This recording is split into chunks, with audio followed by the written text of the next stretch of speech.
मेरा नाम मनोज है। ये कहानी नहीं है बल्कि एक बुरा सपना है। ये मेरे परिवार के बारे में है। मेरी पत्नी रजश्री और हमारे दो नन्हे बच्चे राहुल और प्रिया। जब हमारे दोस्तों ने रानी गांव के वीकेंड ट्रिप का सुझाव दिया तो हम तैयार हो गए। हमें क्या पता था यह सफर हमारा सबसे बुरा सपना बन जाएगा। जैसे ही हम रानी गांव के बाहरी इलाके में दाखिल हुए, हवा भारी हो गई। गांव के मुखिया ने हमारा स्वागत किया और हमें गांव के अंधेरे अतीत के बारे में चेतावनी दी। एक श्राप की कहानी जो हर सोमवार को गांव को परेशान करती थी। गांव बिल्कुल हिस्ट्री की किताब जैसा था। पत्थरों से बनी गलियां, मिट्टी और फूस से बने घर और एक ऐसी खामोशी जो बाहरी कर देने वाली थी।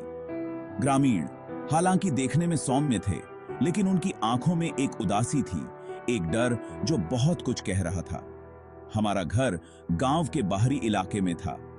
फूस की छत और खेतों के सामने एक बरामदे वाला एक छोटा सा आरामदायक घर। ये एकदम परफेक्ट था।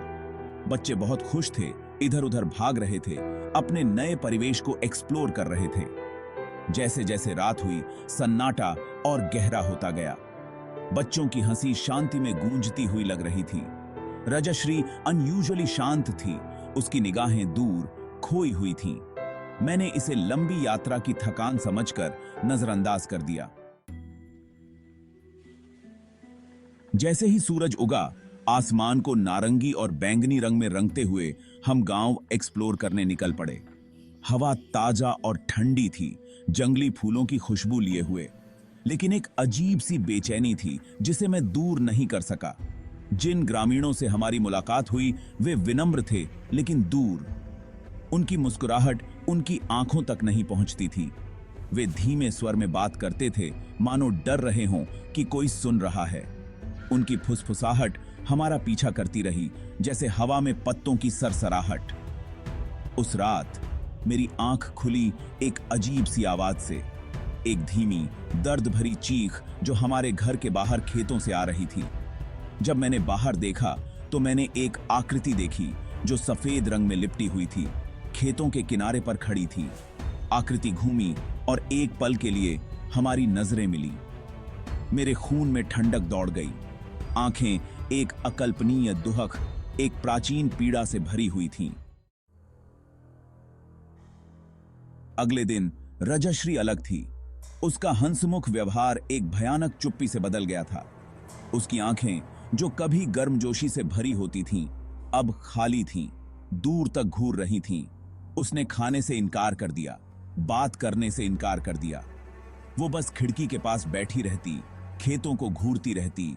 उसकी उंगलियां धूल भरे शीशे पर अदृश्य पैटर्न बनाती रहती। उसकी चुप्पी परेशान करने वाली थी। बच्चे अपनी मां में आए बदलाव को भांपते हुए भी चुप हो गए। घर में अनकही दहशत का माहौल था। यहां तक कि सूरज की रोशनी भी शर्माती हुई लग रही थी, जिससे कमरे हमेशा के लिए धुंधलके में डूबे रहते थे। घबराकर मैं गांव के मुखिया के पास गया। उसने धैर्य से मेरी बात सुनी। उसके झुर्रियों वाले चेहरे पर चिंता की लकीरें थीं। जब मैंने अपनी बात खत्म की तो उसने एक गहरी, थकी हुई आह भरी जो पीढ़ियों के बोझ को प्रतिध्वनित करती हुई प्रतीत हुई। उसने मुझे रानी पद्मावती के बारे में बताया, जो कभी इन जमीनों पर राज करती थी। सुंदर, दयालु और अपनी प्रजा से प्यार करने वाली, लेकिन उसके शासनकाल को एक प्रतिद्वंद्वी राजा ने छोटा कर दिया। जो लालच में डूबा हुआ था, उसने उसके राज्य के खिलाफ युद्ध छेड़ दिया। रानी संख्या में कम और प्रबल बहादुरी से लड़ी, लेकिन हार गई। अपने दुश्मन के सामने आत्मसमर्पण करने के बजाय उसने मौत को चुना। गांव से होकर बहने वाली नदी में कूद गई। लेकिन अपनी आखिरी सांस लेने से पहले उसने गांव को श्राप दिया, प्रतिशोध लेने के लिए हर सोमवार को लौटने की कसम खाई। उस रात हवा एक चुड़ैल की तरह गरजी। बारिश खिड़कियों पर ऐसी बरस रही थी जैसे मेरे दिल में तूफान आया हो। मैं इस एहसास को दूर नहीं कर सका कि कुछ बहुत गलत था। रात में एक खून जमा देने वाली चीख गूंजी। ये रजश्री थी। मैं दौड़ा हुआ उसके पास गया। मेरा दिल जोरों से धड़क रहा था। उसकी आंखें दहशत से फैली हुई थीं। उसका शरीर बेकाबू होकर कांप रहा था। उसने खिड़की की ओर कांपते हुए उंगली उठाई। बाहर खड़ी उसकी सफेद पोशाक हवा में लहरा रही थी। वो आकृति थी जिसे मैंने पहले देखा था, रानी पद्मावती की आकृति। उसका चेहरा जो कभी सुंदर था अब क्रोध और दुहक के मुखौटे में बदल गया था। उसकी आंखें एक भयानक चमक से जल रही थीं, रजश्री पर टिकी हुई थीं।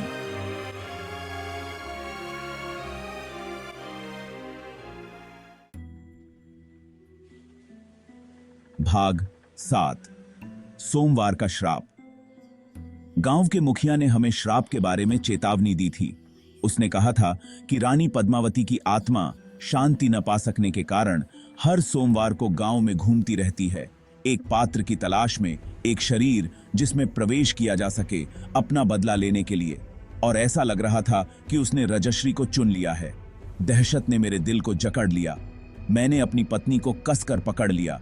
उसे बाहर खड़ी भूतिया आकृति से बचाने की कोशिश कर रहा था, पर कोई फायदा नहीं हुआ। कमरे का तापमान गिर गया। एक हड्डी को जमा देने वाली ठंड हमारी हड्डियों में समा रही थी। बाहर खड़ी आकृति झप करने लगी।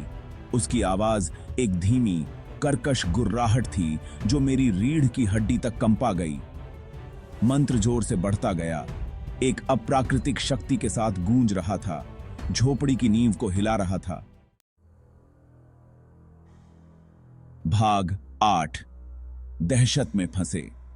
कमरा अंधेरे में डूबा हुआ था। केवल रोशनी बाहर खड़ी भूतिया आकृति से आ रही थी।